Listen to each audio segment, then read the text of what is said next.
Well, greetings. It is so great to be here with you. I am Joyce Davis. I have got two roles here. I am the president and CEO of the World Affairs Council of Harrisburg, but I am also Penn Live's outreach and we are delighted to be able to sponsor this summer our 2022 summer internship and enrichment program. We do this for high school and college students, not only in our area, but I tell you, we've had opportunities to host young people from around the world, from South Korea, from Britain. So we are truly an international hub here. But today we're now culminating this summer enrichment program with our 2022 International Young Leaders Conference. Usually we do this in person at Harrisburg University, but I'll tell you, the young people that participated in this summer enrichment program are extraordinarily smart, extraordinarily wise, and extraordinarily careful in a pandemic. So they opted that they would continue this year, continue to do this virtually, because they wanted to stay safe. They wanted to keep their families safe and communities safe. So I personally applaud them for their wise decision. So with that, I do also want to acknowledge that this would not be possible. Such feeding into the lives of this next generation of young leaders would not be possible without our supporters. First of all, we want to thank Kate Barrett, who has brought Penn Live and the Patriot News in as sponsors. We also joined with Temple University Harrisburg and did the first 2 weeks focused on government and understanding the media, which was fascinating. They went to the state capitol and they had lunch with Mayor Wanda Williams. It was a fabulous, fabulous time. And now the young people to trying to organize this conference as well as a journal that they will be putting out. But our sponsors make it all possible. We have sponsors through AITC, Penny Bank. We have the Pennsylvania Public Health Management Corporation that has provided information for us to teach them about public health and safety. And we've had any number of contributors focused on helping them understand culture and the arts. So with that, I'm just going to say, sit back, get ready for an enlightening day. Our young people have worked hard to organize this, and I will now turn it over to Michelle Engert, who's been basically the supervisor of this program throughout the summer, starting since mid-May, right, Michelle? Yeah. Thank you, Joyce. So good morning, everyone. I'm Michelle Engert, and I'm the Youth Programs Coordinator at the World Affairs Council of Harrisburg. This is my second year organizing and running our summer internship program, and this summer has been such a great summer. The students have gained so much experience and had the opportunity to learn from such a wide variety of different speakers, even though it's been virtual again this year. So I am really excited for the students to showcase their passions for each of these important topics that we're going to be discussing today. And just so the audience can know a bit more about who the interns are, I'm just going to go around and ask each of them to introduce themselves and their schools. So I'll just start at the top. So Hannah. Hi, everyone. My name is Hannah Alvarez, and I am a current senior at Lebanon Valley College. All right, Donica. My name is Danica, and I will be a freshman at Muhlenberg College this fall. Okay, Sarabi.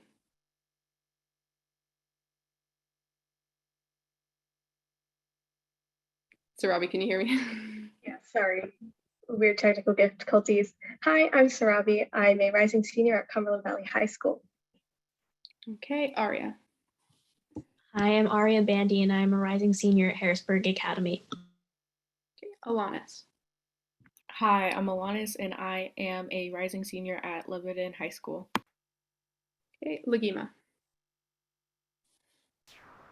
Hi, I'm Lagima Powell, and I'm a rising sophomore at Cumberland Valley High School.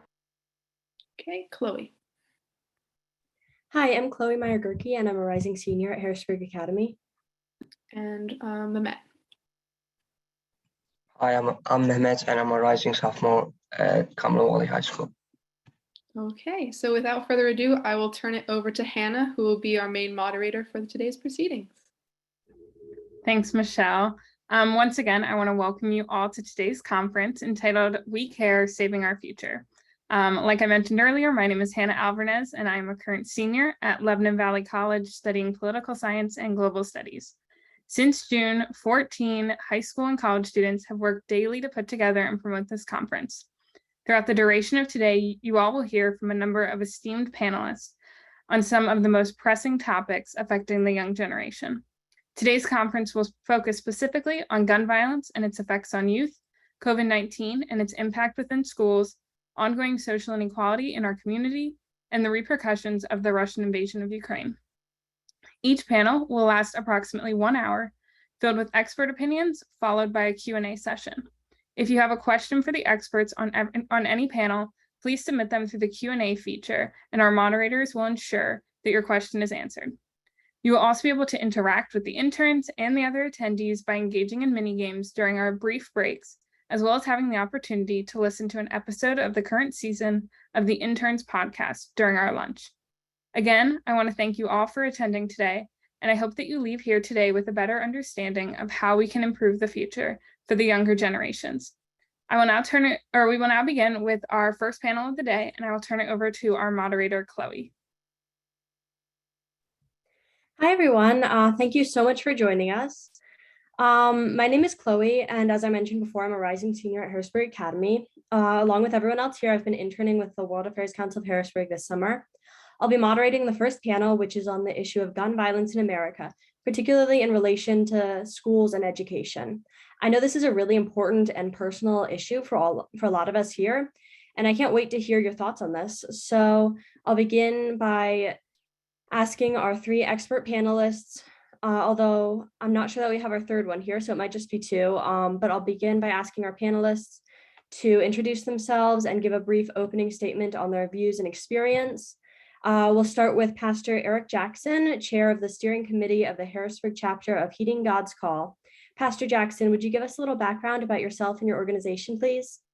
I certainly will. Good evening, good morning, everyone. My name is Eric Jackson. I'm originally from Chester, Pennsylvania, right outside of Philadelphia, Pennsylvania, and I now reside in Harrisburg, Pennsylvania, where I'm semi-retired, I should say, from teaching English and theater at the high school, associate pastor at Kingdom Embassy, and as mentioned, the current chair of Heeding God's Call Against Gun Violence here in Harrisburg, the Harrisburg chapter. But I have a passion for youth, being a teacher and being an artist, to empower youth to know that they have greatness in them, number one, that they're born with a purpose and a plan, and that oftentimes we as adults prevent them from achieving that greatness. So for the rest of my life, that's one of the things I'll be doing, is empowering youth in as many spheres of influence that I can. And so on this morning, I thank Ms. Joyce Davis certainly for this invitation to be a part of this panel and to be able to share with the other students and panelists. And so one of the things I would say is that with regards to gun violence and its impact on education, that oftentimes young people in particular, students can suffer in silence, because oftentimes as adults, we think that the way a student's outward appearance, their countenance, suggests that they're okay. So when a student comes home from school and goes up to his room and says, "That's a nice child. He or she doesn't bother anybody. They go into their room, they're on their computer," but they may have been experiencing trauma for many weeks, for many months. Perhaps it's been social media violence, perhaps TV violence, but particularly those who have witnessed, have actually seen gun violence or other forms of violence in their neighborhood. Some it may be regularly, some who may have had an injury from gun violence. They have, we'll make this an assumptive dialogue, emotional and psychological trauma that is with them, even if adults don't recognize it. But there are some things that schools, for example, can do. One, the Baltimore city schools have a program called Mindfulness, which is basically kind of meditative type of before school program. They've been doing this in the urban area for at least 5 years, perhaps even more. But we should look at mitigating or trying to find ways to be proactive and just, again, having that assumptive dialogue with ourselves that says that we are in the a city, in a town, and even internationally. If I may just give one other point, I was teaching, substitute teaching a math class about 3 or 4 years ago, and I was showing videos from YouTube about in different countries. So there was a student, 2 students, sisters from Syria. And I would go to the YouTube clip and I would say, hey, is this your city? And I would play it so that other students can see where these students came from. And the one student from Syria began to cry. And she was wailing. And so I took her outside and asked her a question. Her sister came out and she said she missed her family, but also she had experienced bombing. I had no idea. It was a lesson learned as an educator, not to make those kind of assumptions that students in your classroom, no matter what country they may be from, have never experienced gun violence or bombing, and that we should take great care in covering them as much as we can. Thank you so much. I agree completely. I think it's so important to be addressing the mental health issues of students. And I think that's something that gets overlooked a lot in the school system. So now we have Mr. Aaron Chapin, who is the Vice President of the Pennsylvania State Education Association. Mr. Chapin, could you tell me a little bit about yourself and your organization, please? Well, thank you very much, Chloe. And thanks to all of you for inviting me to come in and represent PSEA. It's an honor to be with such intelligent, aspiring children and students in this setting. So thank you very much for that invitation. You know, schools are a big part of my life, not just because I've been a teacher for over 28 years in the elementary setting. I taught up in the Poconos for most of my career, but my wife is a special education teacher. She's been an educator for about 30 years now. But I also have a daughter who's going to be a junior in high school this upcoming year. So schools are a big part of our life at home. And this topic of gun violence is something that's always on our minds in our household, but it's also something that's on the minds of educators across this Commonwealth. And of course, the students that we educate. We you know, wholeheartedly agree that it's a very traumatic issue for everybody that's in schools today. And we at PSEA truly believe that more professionals are needed, not just in the classroom, but to help with the mental health needs and concerns that our students have.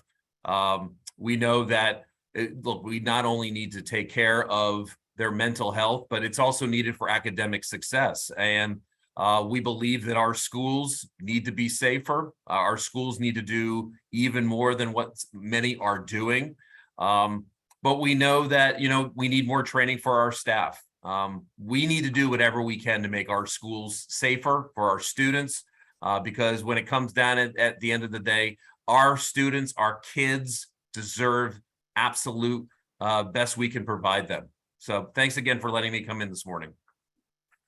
Thank you so much for joining us. So finally, it looks like we do have Mr. Jordan Forston here, who is a survivor of gun violence and an activist. Could you tell me a little bit about yourself, Mr. Forston?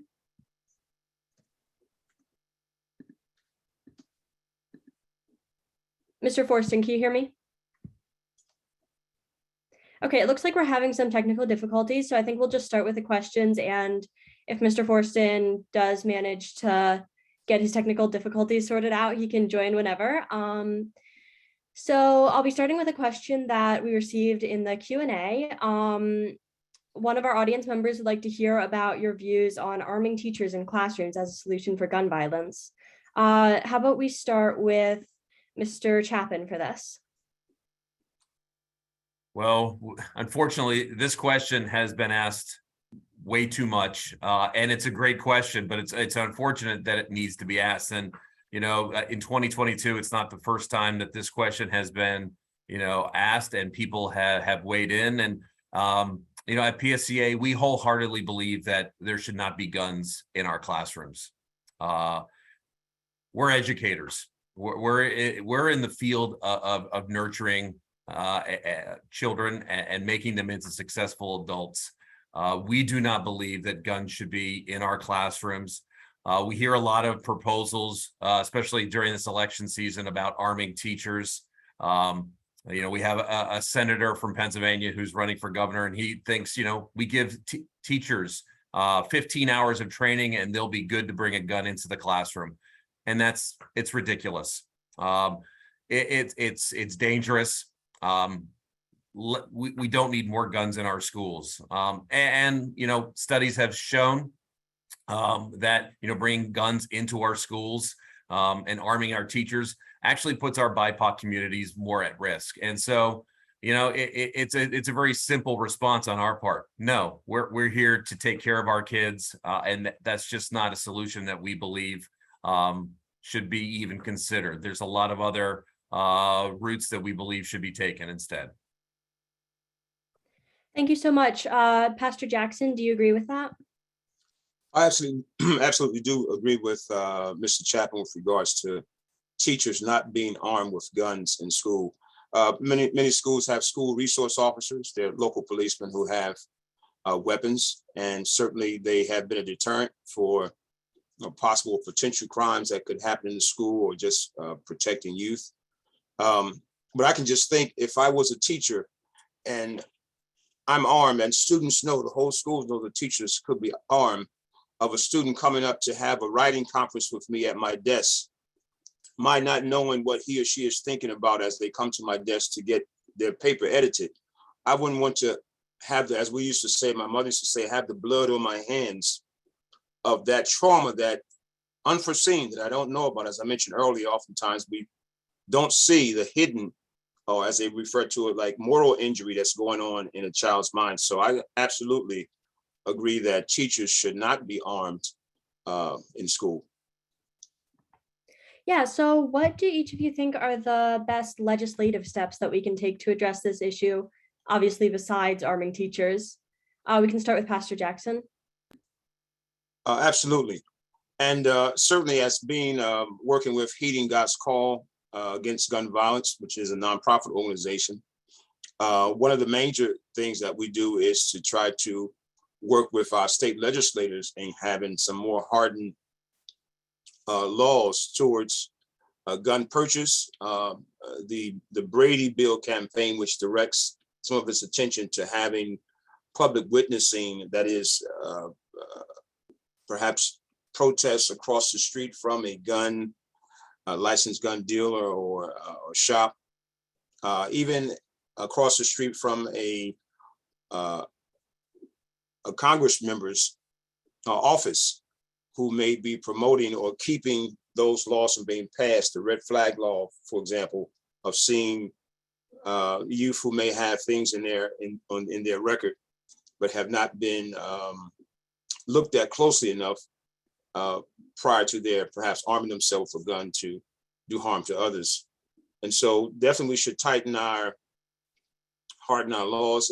And I'll mention this, for example, ghost guns. Let me just mention that, because my email has been inundated since January 1. I would say probably at least 7 to 8 ads of ghost guns. Of course, that they are guns you can order by mail, put them together, and can be useful for doing bodily harm. And so just continue to put pressure to write letters to our state senators and to our state representatives to particularly point towards the red flag law, because that oftentimes impacts youth who may have a mind to do harm to others. And so we just have to be more vigilant as we go through the years to help reduce potential gun violence. Yeah, Mr. Chapin, can you tell me a little bit about your views? Thanks, Chloe. After Parkland back 4 years ago, it's something that we at PSEA, we did a lot of surveying of our members. We had over 1,000 of our members actually respond to the plea that we put out to them, asking them for suggestions. And we're surveying them now after the terrible tragedy in Texas as well. And we've taken a lot of that feedback, and we've been very proactive working with our legislators in Harrisburg. And, much to their credit, both the governor's office as well as, members on both sides of the political aisle, they have stepped up. in this current budget that they have put forth for the next school year, over $200 million is available to our school districts, both in the areas of mental health for our students, as well as just school security.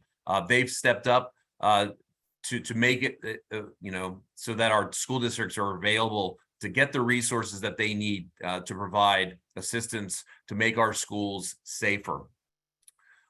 Since the money is available, school districts really need to do threat assessments, to go through scenarios where, God forbid, something go wrong. They need to work with the first responders in their communities to go through the possible scenarios so that they are better prepared for what might happen. But also taking advantage of the monies provided to provide mental health assistance. We have so many kids that just are in need of mental health assistance, and we just don't have the staffing available in our school districts across the Commonwealth to provide that assistance that is needed.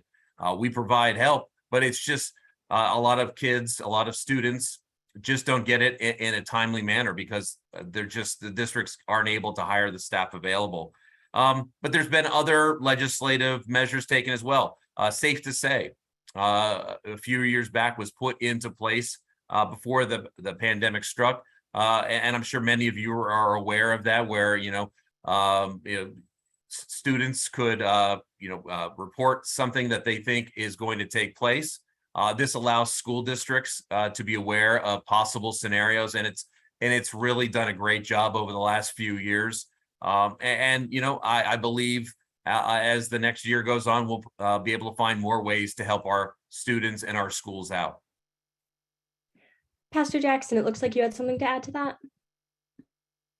Oh, yes, thank you. Yeah, I just wanted to add real quickly that certainly parents, I know we're talking about how its impact on youth and education, but parents have a big role as well. If parents see their child behavior changing, maybe their friends that they're with changing, different patterns, to not be afraid to check rooms, bedrooms, check book bags.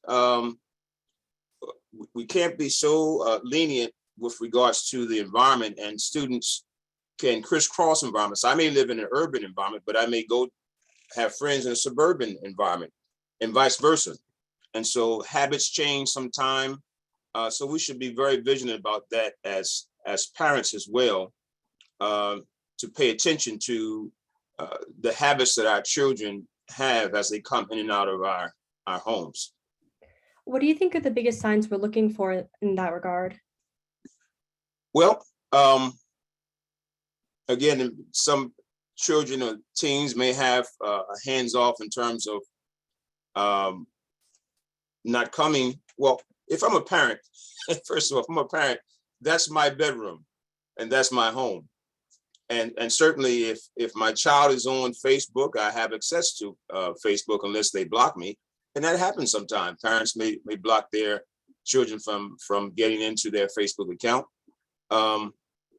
But one of the things is just to know that if their behavior change, like I said, they're friends, and it can change from environment to environment, but we can never be so sure that, because sometimes I may have money, another person may have a gun, and somebody else may have drugs, and there's a trade. So if I want drugs and you have a gun, or vice versa, these things happen. There are guns in our communities, and young people have those guns. They get in different ways. And so we can't be so too careful to think that our child may not have access to a weapon, because they can get into our neighborhoods, into the hands of our kids very freely. Absolutely. Mr. Chapin, is this something that you think that educators and teachers should be addressing too? Well, absolutely. Again, I think it's just being, as educators, we're very cognizant of trying to, make these connections with our students in the classroom. Of course, it's difficult, once they leave our buildings. At the end of the day, it's hard for us, but it's a matter of communicating. It's just like what we do as parents. You know, it's a tough job being a parent. As all of you know, it's sometimes very difficult, you know, relating and talking with your parents. But as parents, it's up to us to have those conversations. And as teachers, we need to do the same thing. We need to, you know, talk with them as much as possible. It's not all about academics when they walk into the classroom. It's about relating and just trying to understand and being and watching the behaviors. I can, you know, tell as a fifth grade teacher for many years, you become very aware of, you know, very subtle changes in your students. And that's part of our job. And, you know, we need resources when we notice those changes.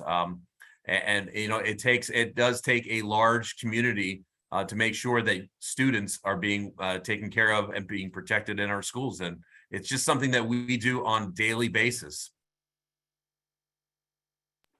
What do you think are the most important steps you can take if you do notice those signs and you do notice that a child is having trouble? You know, it comes down to having a great team in our schools and in our school districts. I, as a fifth grade teacher, I can't do it alone. I have a guidance office where we've got, you know, counselors, we've got psychologists, but we also have the nurse's office as well with nurse professionals and the support staff that is around us. And it's important for all of us to communicate that. It's not something that we can be putting off. If we notice something or we hear something in the hallway or in the classroom, or we see something in the work that their students are producing, we need to reach out to our teammates, to our fellow staff people in a building right away and share that. And it's why it's so very important right now to get more and more staff in these areas, to get more psychologists, to get more guidance counselors, to get more nurses, to get just more support staff throughout the building and make these connections. We have a lot of students that fall through the cracks. And it's not because we don't care, it's just because we don't have the resources available. And you know, the more staff members we have in the building, it's the more support we can provide our students and get them the help that they need. So you've both touched on mental health issues among students a couple times. Do you think that mental health is one of the biggest triggers for gun violence? And we can start with Pastor Jackson for this. Thank you, Chloe. I would certainly say that mental health is major with regards to gun violence and its impact that it has on students in particular. I would add to that poverty, because poverty, not having enough to eat, can oftentimes lead young people in particular to do some things that may get them their first charge or misdemeanor. And when you're desperate to keep up with your peers, or you have a certain low self-esteem based on how your outer appearance, because that's important to young people oftentimes, is their outer appearance. I can think of oftentimes being in a cafeteria and seeing students sitting alone and not having a tray in front of them. Just imagine the impact that has on a young person. And so the mental health happens a lot of different ways. I will also say that we should utilize the skill sets of not just the professionals, not just the nurse, the counselor, the school psychologist, but also the paraprofessionals.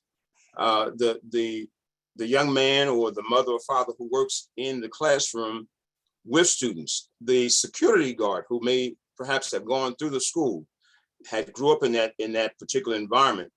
Oftentimes they're able to de-escalate young people with regards to fighting or behavior, because they just have that kind of rapport with them based on their having gone through a school with similar peers and similar demographics. And so we should have a kind of a combined effort when we talk about support staff, not to leave out those who may not have a professional license and degree, but utilize not just those in school, but also oftentimes their organizations that are nonprofit that want to come into the school. And here's a way that parent-teacher organizations and PTAs can add to what they do traditionally when they meet with parents. even including open house days could be something, whether it's a handout or a small group setting that they may have with parents, just to bring more awareness about, as we talked about earlier, what to look for, what things to look for as their children come to and fro, back and forth from school to home. Thank you. Mr. Chapin, did you have anything to add to that? Yes, thank you. I agree with Pastor that, our support staff, oftentimes, they are the ones that make the deep connections with our students when they come into the building, whether it's in the classroom, helping get the professional out, or in the office, in the hallways, in the lunchroom, on the buses. Our support staff often build those connections with the students that we just aren't able as professional staff to build. And they will often notice, what might be changing in our students. But I believe, the stress that students face today, mental health, concerns, it's a very large factor to gun violence, and it's, across the Commonwealth in districts large and small, rural and urban. It's happening everywhere, and it's nothing new for our students. Each generation that comes before us, they've all faced stresses and mental health concerns, but it's never been addressed. And when you look at this pandemic, you look for some silver linings in it, as awful as it has been. One of the greatest things that come out of this pandemic is the fact that mental health needs of our students has been elevated. It was not something that we discussed maybe a decade ago. It has become an issue that is that everybody knows needs to be addressed. We can tell, we see it, in our conversations in our communities, but we see it here in Harrisburg as well, across the street in the legislature. They know it's a major issue, and I believe a light is being shown on it. And I have a lot of optimism that the students in schools today and in the future, they're going to get the help that they need. And hopefully that will be a major contributor to gun violence going significantly down as we start to move out of 2022. Okay, thank you. Next we have a question from my fellow intern, Lagima. Lagima, do you want to ask your question, or should I read it?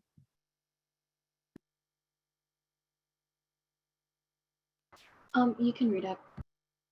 Okay, so Lagima wanted to know whether school safety drills that we do actually work, and she means like insider, intruder, and lockdown drills that we do in school a lot. We can start with Mr. Chapin on this one. Well, thank you. And I know it's a challenging subject to tackle.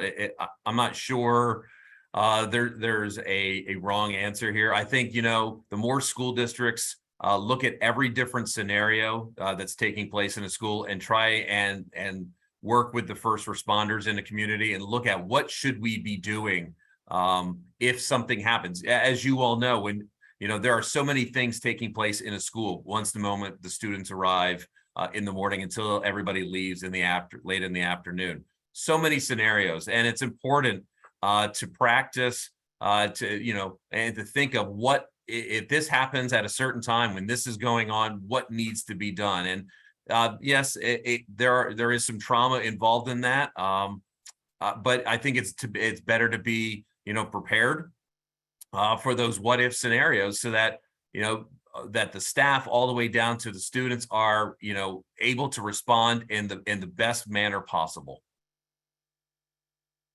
Pastor Jackson, do you agree with that? Absolutely. Can't say too much for training.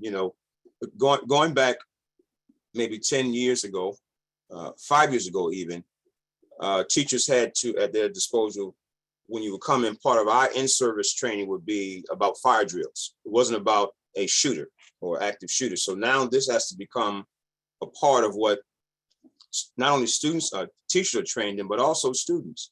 I think if we were to dissect the situation that happened in Texas with the shooting there were a lot of different scenarios, whether we know exactly what happened, but as the students were expressing what happened, what they did when the shooter came into the building, what some teachers did, those were learning experiences of how to respond. Again, and even for the first responders, what they did in time or didn't do in time. All those things can be used as training pieces for the future of what not to do. Certainly when it comes to sheltering in place when there may be an active shooter in a school building and so forth. So we should continue. We shouldn't settle for just any ideas that can help the schools be safer, the staff and students be safer. We should be able to take time to do that kind of training and even involve the city's fire department, for example, the mayor's office. This is a community effort.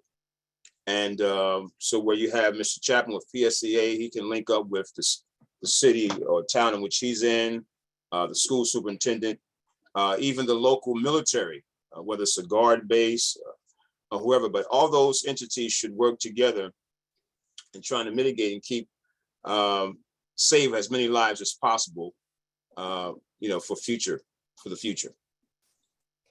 Thank you. You mentioned the shooting in Texas. I think there were also some pretty clear problems with the police response during that shooting. Do either of you have any ideas for what we can do to improve the police responses during these sorts of events?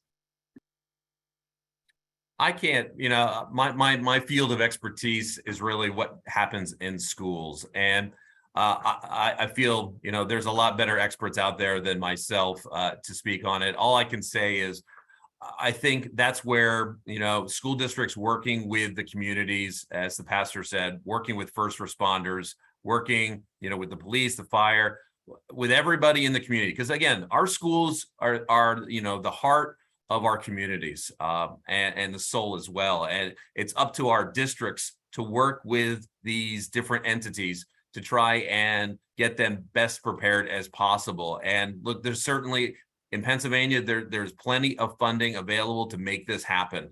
So nobody can be blaming, resources of any of the districts in Pennsylvania, all, 500 school districts. There's a money available for this training to take place. And it's not my place. It's just not my field of expertise to say, what they did right and wrong down in Texas. It's a horrible situation. And I hope it never takes place in another community ever again. But we just need our districts and our first responders to work as best we can together to be prepared. Heaven forbid something like this ever happens again.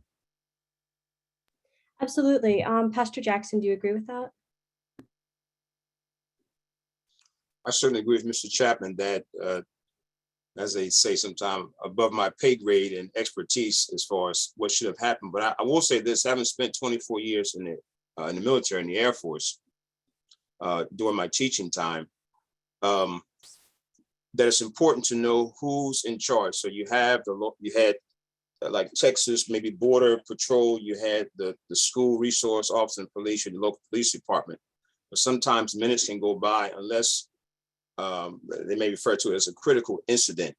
Who's in charge? That has to be known very quickly. And I think, again, there was some lessons learned in terms of who would be in charge out of all the different rank and the hierarchy of whether it's the Border Patrol, the school resource officer, the mayor, whoever makes that call.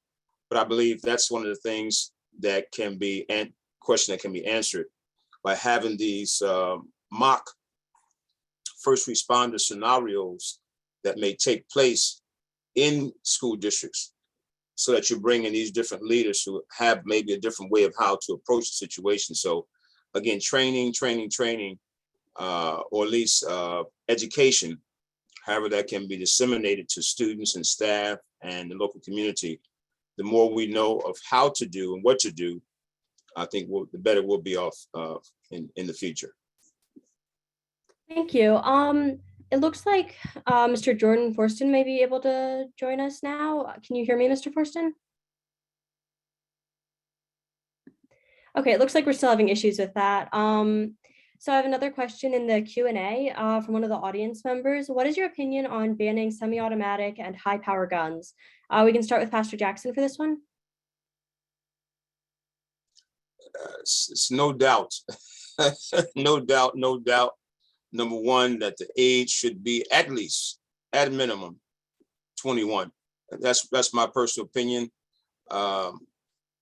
And so the need or use for those high powered weapons, other than military, as far as allowing someone to own that, because again, once a person owns those types of weapons, the potential and possibilities, we don't know what the possibility is, but the fact they have them in their possession and have access to them opens up so many more possibilities for mass shootings. And so one would start with that age being across the board nationally, being at least 21. And then after that, even to drill down onto application process, what's the need for having that, then also having a more extensive mental health profiling to those that would desire to have the weapon.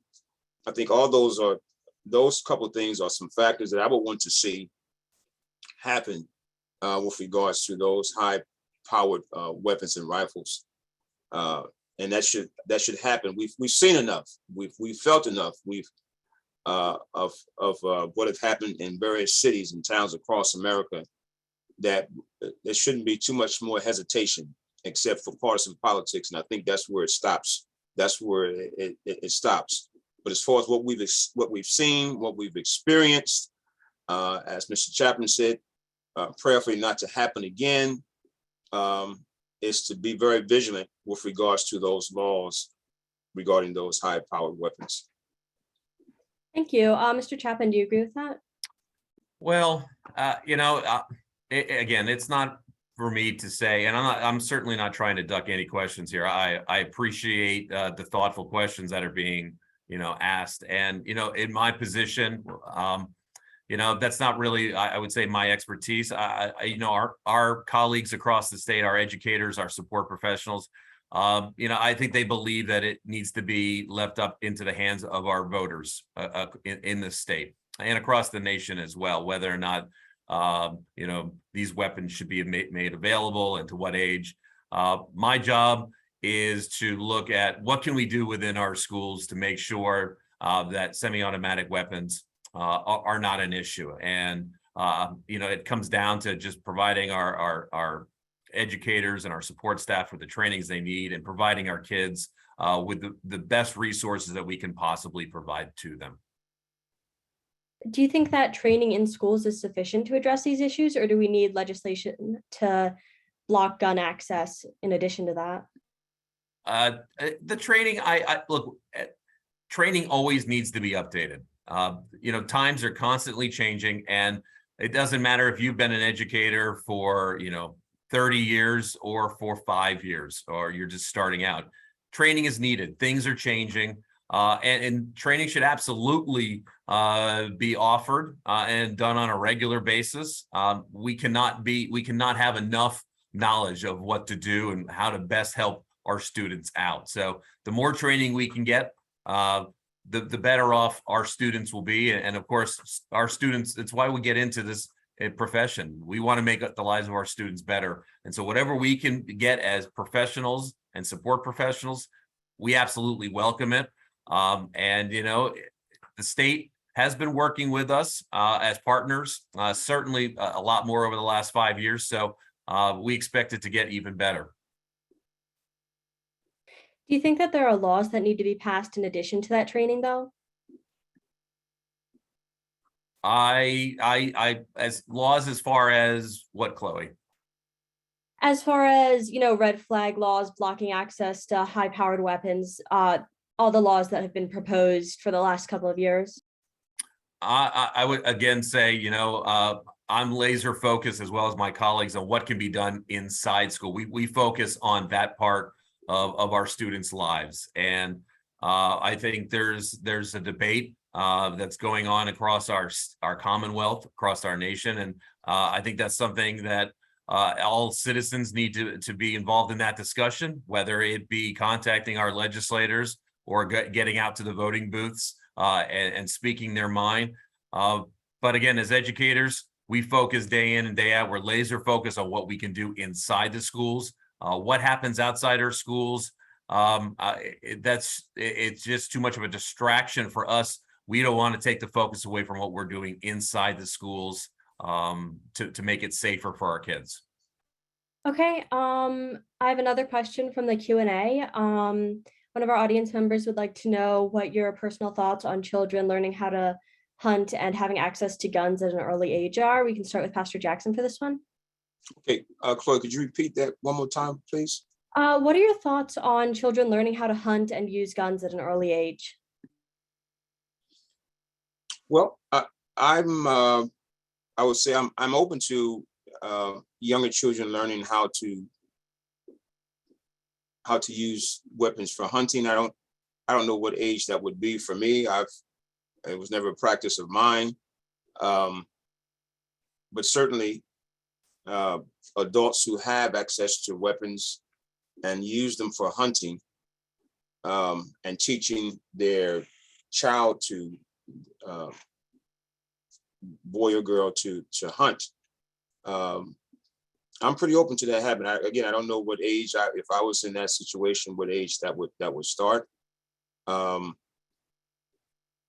I guess the key thing with regards to that is just the whole discussion of children and youth having access to the guns that are at home. I think that's the bigger question, is gun safety with regards to guns being locked up in the proper place and children not having access to get to those weapons outside of teaching them how to hunt. Because again, depending what part of the country you're in, that may be part of your a family's meal ticket.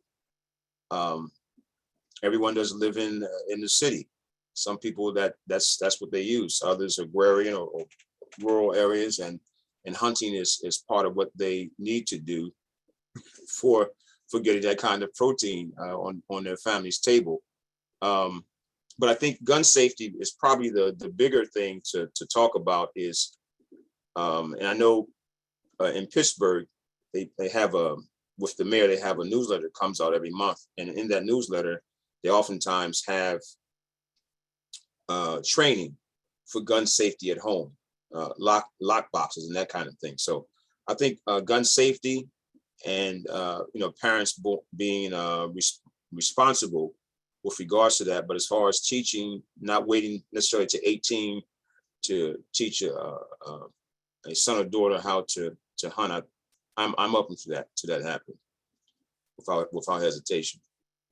Yeah, do you think that teaching children how to use guns from a young age improves gun safety, or is it dangerous to let them have access to it? Well, that's a good question. So if I'm a parent and I'm teaching my 15 or 16-year-old to hunt, yes, I am opening them up to using a gun. You never know what that scenario may play out if they had to protect the family and needed to know how to use it. That could be a scenario come up like that. But in other words, my son or daughter wouldn't be my friend. We're not shooting buddies. It will be specifically with the proper safety precautions being done to hunt, if that's the case. And again, if it's something that as a family we do because it's part of how we eat and how we live. But certainly it would open that young person up to having knowing how to use a weapon. But again, I would put more conversation about the gun safety and the responsibility of parents who have, any parent that has a gun at home needs to have those kinds of responsibilities to protect the rest of the family. Mr. Chapin, do you agree with that? I grew up in rural Chester County, so about 45 minutes to an hour outside Philly, very rural area as a kid. And hunting was a big part of many of my classmates' lives. When I was in elementary, middle school, and then when I got married, I moved up to the Poconos, and where I settled down and had my teaching career up in the Poconos. Hunting is a big part of life. for many of our students and their families. And it's a way for a lot of our students to bond with their families, whether it be their fathers, mothers, their grandparents, uncles. But it's a big part of their family dynamic every fall. And obviously, gun safety is something that is emphasized in many of these families. I have many friends that hunt, and they discuss how they teach their children how to handle the rifles.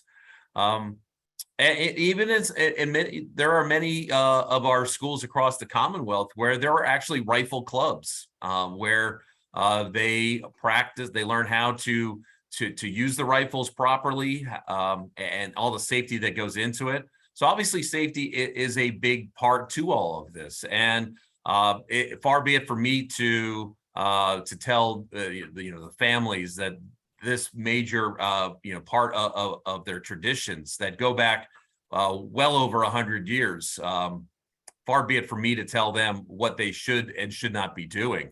But of course, gun safety, learning how to use these weapons properly is vital. Do you think that gun safety is something that should be taught in schools, or is it purely between the family? Sorry, I was trying to unmute there. I don't believe that that's something other than, look, we do have rifle clubs, and that's something that's gone over. But I think, if a family wants to bring their children into that lifestyle where they hunt, I think, obviously that's something that then needs to be addressed by the family, whether they're teaching their children how to properly use the weapons, or they're going to a gun club to have them taught how to properly do it. I think it's best left up into the hands of families. Do you agree with that, Pastor Jackson? I would certainly agree with that. I don't think that teaching any type of weapons use, except aside from having those gun clubs, and I know we have even those contests in the Olympics. Certain type of target shooting, skeet shooting, shooting at different flying objects. That happens on a professional level. But just as a part of what the school does, I would say absolutely not that should be something that the school is inviting youth to be able to do that. Again, aside from those districts I would choose to have gun clubs for competition. And again, they're youth, so their parents should be responsible for them whenever they pick up the gun. So if it's at hunting, the parent has their eyes on the gun being used. If it's in a gun club, the instructors and trainers have eyes on, but having access to guns other than those specific times, I would say a young person shouldn't have their own gun case, their own gun closet. Absolutely not. Thank you. I have a question from the Q&A for Pastor Jackson. What do you think clergy should tell their congregants about gun violence given Second Amendment concerns? Great question.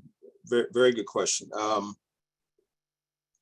would say this, that recently I went to a workshop that was dedicated towards churches and what our response may be, given that the term soft target, churches being soft targets that we've seen, whether it's been a Protestant church or synagogue or a Muslim temple or mosque,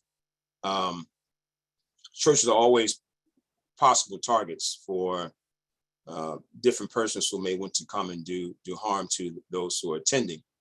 And even some churches have members of the congregation, a designated person or persons who may be carrying a weapon. Again, we think back to 2015 with the shooting down in Charleston, South Carolina, when Dylan Roof coming into the church there and being invited to a Bible study and sitting through, and then doing what he came to do, that was to kill those who were there. So I'm partial to having someone designated to perhaps carry a weapon in church. And I know that may be controversial to many, but we've seen churches robbed. As a matter of fact, this past week, it was happened in Philadelphia, where I think it was Philadelphia, where the pastor was robbed of some jewelry and his wife during the service. But certainly with that, there certainly should be some training for the whole congregation of how to respond. We don't want everybody having access to a weapon in the church, or bringing a weapon to church. That wouldn't be the thing. But I'm not so much opposed to a designated person in a particular area having access for the safety of the congregation. Okay, thank you. That's my opinion. Yeah, let's see, I have a question from one of the interns, Mehmet. He wants to know about shootings that happen outside of schools. What solutions do you have to stop mass shootings outside of schools? I know that Mr. Chapin, this isn't, or either of you, this isn't necessarily your area of expertise, but it's certainly important and related. So does either of you have anything you want to say about that?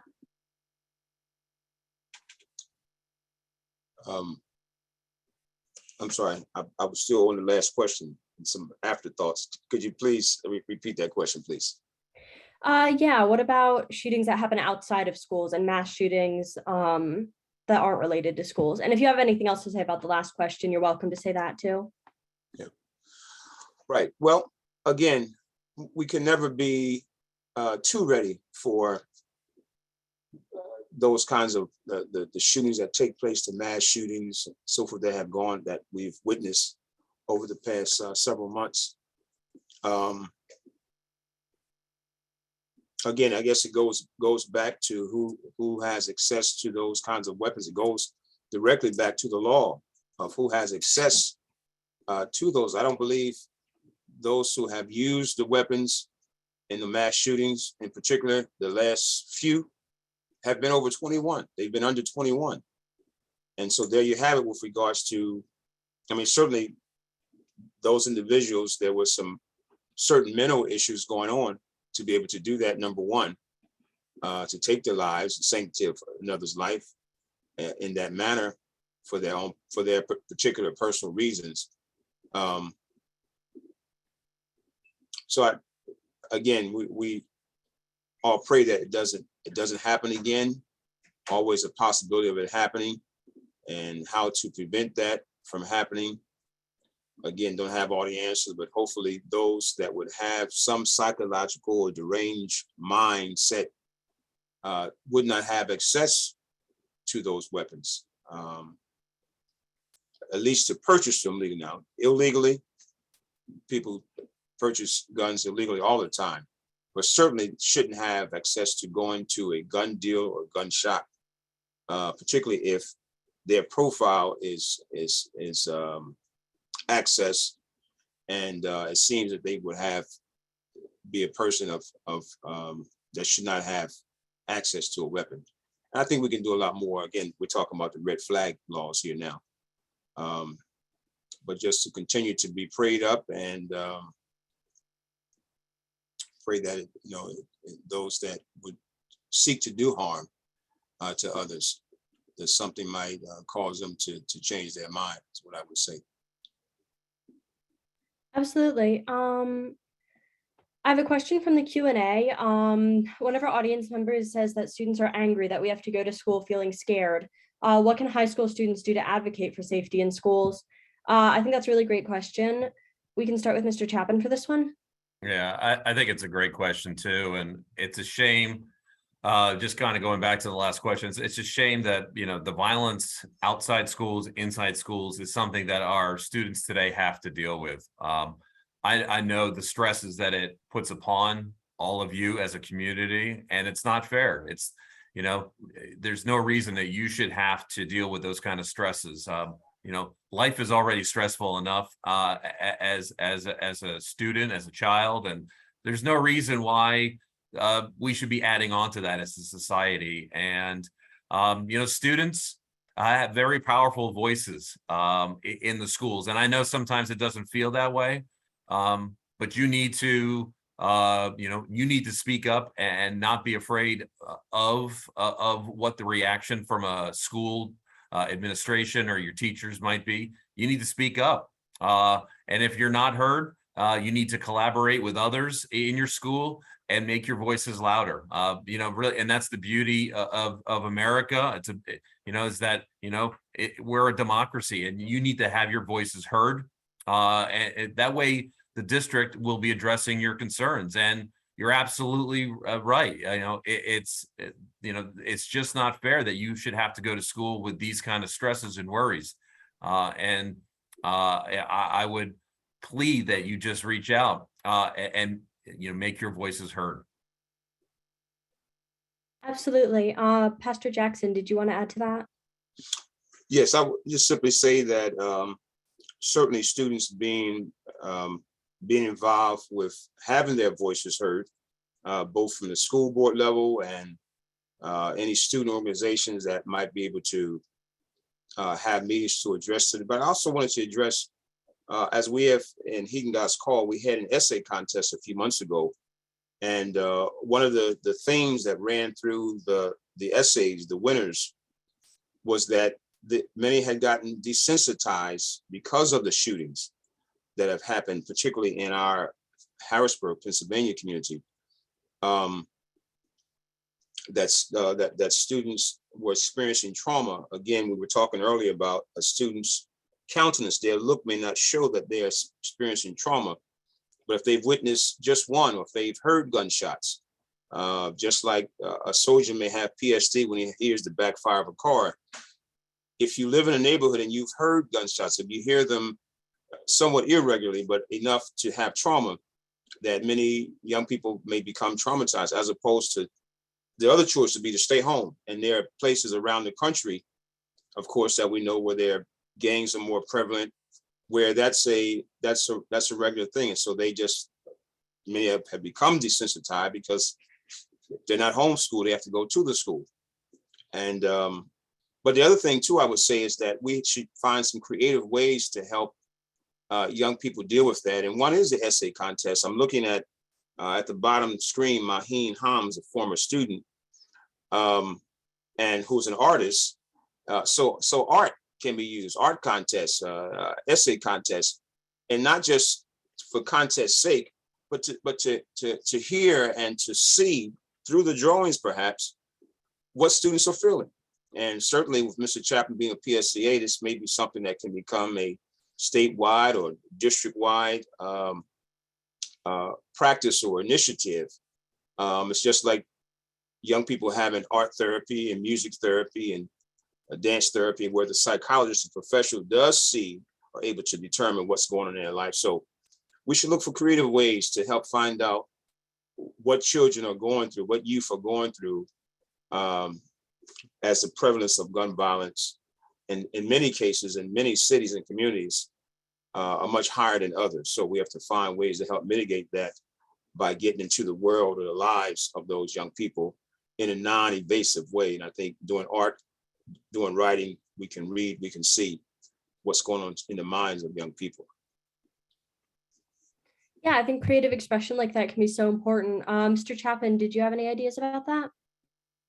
I think the pastor had some great ideas, and the more though our communities can get involved with our schools and help and be a part of what takes place, I think the better off our students will be, and protect them more. It needs to be a collaborative effort. Absolutely. So I have some questions asking about the pressures that teachers are under right now, with all the stress of teaching, addressing students' mental health issues, and even just worrying about their own and their students' safety. So first of all, has that affected the morale of teachers, and has it impacted the ability to recruit new teachers and keep those who've already been working? Or, but also, how can communities support teachers through all these difficult times? So we can start with Mr. Chapin for this one. Wow, Chloe, that could be a topic for an entire panel session. It's something that we've been, really concerned about, especially over the last 2.5 years during this pandemic. We saw the number of people going into this profession drastically dropping from the professional side, but as well as from the support professional side. We saw this coming, and the pandemic has only made things drastically worse. And what I will say though is our educators, our support professionals in the schools right now, they have been singularly focused on giving the students whatever they possibly need. They have done miraculous things, and I can't praise our educators, our support professionals enough over the last 2.5 years through the pandemic and this gun violence. And yes, I mean, truthfully, Chloe, you know, our educators, our support professionals, they feel the stress as well. They may not let it show because they come in, they are so dedicated. They come in day after day to take care of the students in their care, in their schools. And they don't like it to be known. They know the stresses that our students are feeling, and why throw more stress upon them? It's just not necessary. But yeah, absolutely. It's something that stresses. You know, I have many colleagues that have reached out and said, you know, yeah, sure, they're worried coming to school some days. They just don't know what might be happening next, and they're worried about their own kids as well. But you know, when you're an educator, you put those, when you go in the morning, you put those to the side, and you come in and you do whatever you can for your students. It's just that's the profession. It's a calling. And sure, there is, you know, we have some concerns about how many are going into this field. And I'll tell you that it's, you know, sure, I might be the vice president of you know, our state teachers association, but I still think it's one of the best professions out there. The impact that you can have on students' lives, on the communities, there's nothing like it. And you know, I would advocate for anybody that's in high school right now, even in college, as you start things off and you're exploring what can I do with my life, it's being in education. There's so much good. Despite all those stresses, I wouldn't have changed it for a moment. I know many of my colleagues across the state feel the same way. I'm glad you feel that way. I think it's a very important profession. Do you think that there are any actions that the community can take, or even the students and parents can take to support their teachers? Absolutely. I mean, as I said earlier, you know, the schools are it's the life and blood of a community. If you want a great community, you got to have a great school. And that's the way I always felt back in Stroudsburg, where I was teaching. You know, communities just need to get involved. And I know it's hard because everybody has such busy lives, and they have their own stresses.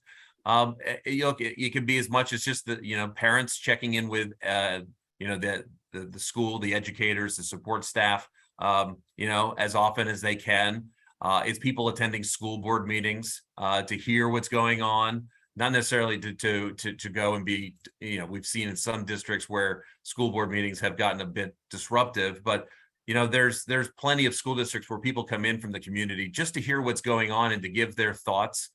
We have, you know, different partnerships inside the communities where these businesses will, you know, provide some kind of support, or they will come into the schools, or they'll have partnerships. It's just doing small things here and there within a community, and that's what really then, you know, bonds the district and the community. And it's absolutely possible because we see it across the Commonwealth. But it seems it's even harder, especially with COVID. You know, for everybody to be joined together. But there are plenty of examples where it has been successful, and everybody just needs to do a little bit, whether you have kids in school or not. This school is what makes your community great. You can go from being just an average community to a great community if you've got a great school district, and everybody working together is how that can happen. Absolutely. Pastor Jackson, did you have anything to add to that? Well, I would add that, you know, I've officially been retired since 2011, but you might as well say I've been still teaching long-term about that same length of time. But I think to the first question you asked about regarding teachers having stress, certainly there are stressful situations and stressors that happen daily. It's part of the job. And one of my favorite words is eclectic, that your approach to your behavior management in the classroom is very important. and that we shouldn't think that we have all the answers. I've learned so much from students. I wasn't always a talkative person. I talk for a living, both on the stage and in the classroom, but we can pick up little pieces from students. The other thing I wanted to mention was that, we could do some things for teachers, have a kind of act of kindness day. I don't know, in old school, you bring something for the teacher that the student brought for the teacher. Say, this is for my mom or for my dad or something. But sometimes some of those old fashioned ways can be encouraging for teaching staff. And I know we're about to go into the fall school academic year and football season. And if we could have almost like a school booster spirit, but a little bit broader, the school boosters help out the teams and so forth. They work to concession stands, but a little more of that wouldn't hurt. And I like the expression from the former middle school science teacher, Kristen McCullough, who died in 1986 in the space shuttle explosion. And the expression that goes with her is that I touch the future I teach. And so every teacher that comes into the classroom and spends some time with students, they're touching the future, they're touching lives.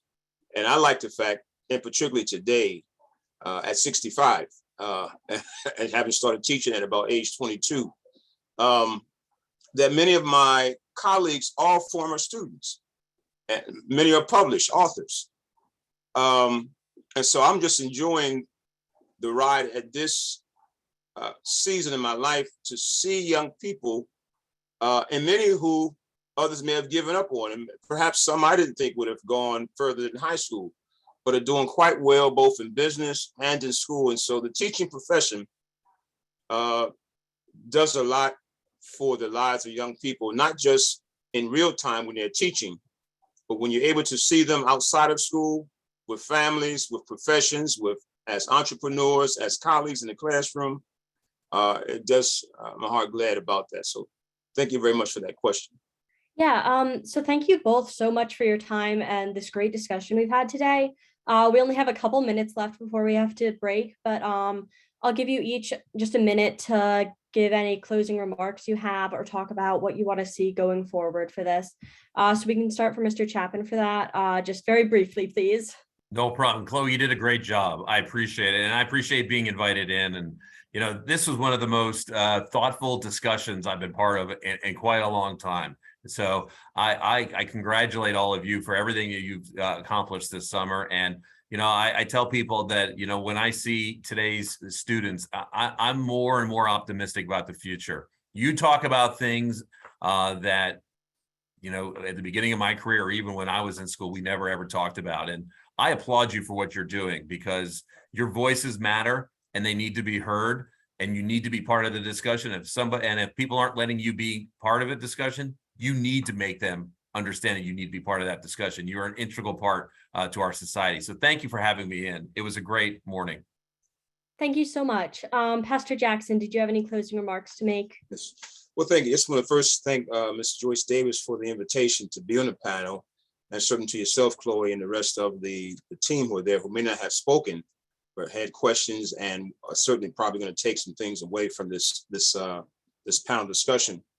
And I just want to encourage you all just to continue to, as you have ideas and strategies and outside of the classroom academic work you're doing, to let someone know about it. Your advisor, president of the school even. We're not in the 60s time period where students sat in the presidents to get change made, but we can certainly use our voice. And this is certainly an example. And because it's been recorded, can be used and to debrief and take away a lot of things. So thank you so much, everyone. And if I can ever be of a service in your school in terms of sharing, please feel free to contact me or through Ms. Davis. God bless you. All right, thank you both so much. This was a really great discussion. I'm going to hand it back to Hannah now for to close up and move to the break. But thank you so much for your time. Thank you. Yeah, absolutely. I just want to reiterate, thank you both for joining us today and for that great discussion. And thank you, Chloe, for moderating and leading it. We are now going to move to a 15-minute break, during which we will have a Kahoot here in the Zoom that you can play and interact with some of our interns and the other attendees. And then please join us again at 11:30 for our next panel. Leaders.